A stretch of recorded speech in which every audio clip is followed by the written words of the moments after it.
right? Wait, what do you mean my IP? So yeah.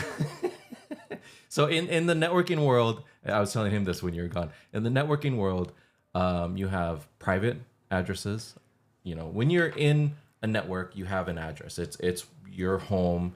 You have your router. That's your post office that divvies up the addresses to everyone. Mm-hmm. And you have your home router, and then you have your routers or hops is what they call them out on the internet, and that gets you out to google.com, whatever. Okay. In your home, a private address usually starts with 192.168. Blah blah blah. It's a giveaway. So, and then on the internet, you might have something like 252.14 or 60. Blah blah blah. And your address, if you go on to Google, if you type in what is my IP, you'll get something like that. You'll have like a Spectrum address, right? But there's a special scenario address that starts with 169. That's the win. So 169 is the uncle of the networking world. It's like, hey, no one told me where to go. This is what my address is. 169. Blah blah blah. Well, you calling me uncle nonsense. Now? It's a nonsense number. Yeah, that's me. Yeah. I mean, I didn't even know like the user interface. Yeah. With these things, I get it. With these things, I get it. Yeah. Camera, I get it. It's very direct. Yeah. Yeah. So I not totally that. understand. I'm like, what? Yeah. I don't know what I'm doing. Yeah. So I mean, you're very technically skilled. Most of us work in creative stuff. We all are. But the data side, the networking side is a whole nother world.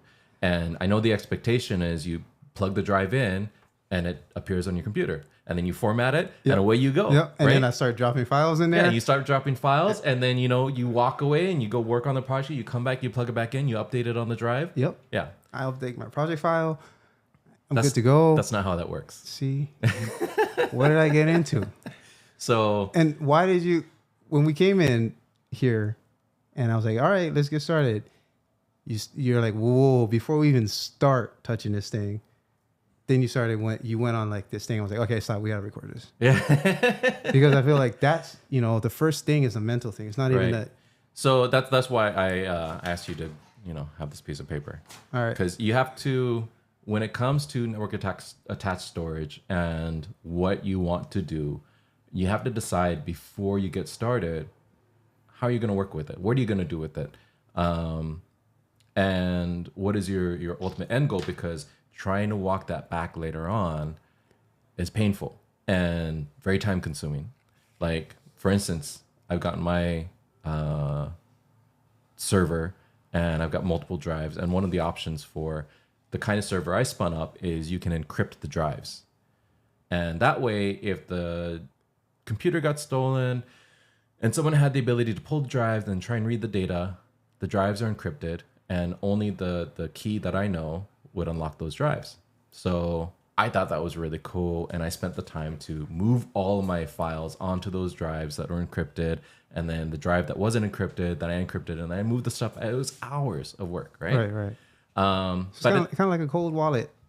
Yeah. But at the end of the day, like I realized, after having to reboot it multiple times and always having to put, like, if we have a power outage at my office, for instance, where my server's at, the server won't come back on automatically. I have to connect to my office, and then I have to go in and, well, so long story short, with my whole, encryption thing is, after getting up and running, I realized the encryption thing was cool, but from a functionality standpoint, didn't really serve me very well, because if I had a power outage and I'm like, across town and a client asks me for a photo, my server is still waiting for me to put in my encryption code to get it spun back up. And until I connect to my office and do all that stuff, it's not going to come up. So it would be better if none of the stuff was encrypted. My server's probably not going to be stolen.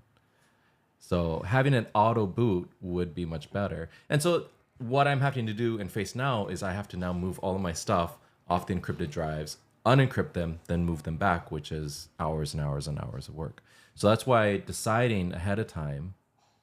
Like, is that one of the decision tree branches is encrypt or don't encrypt? Kind of. I mean, that's sort of an extreme example.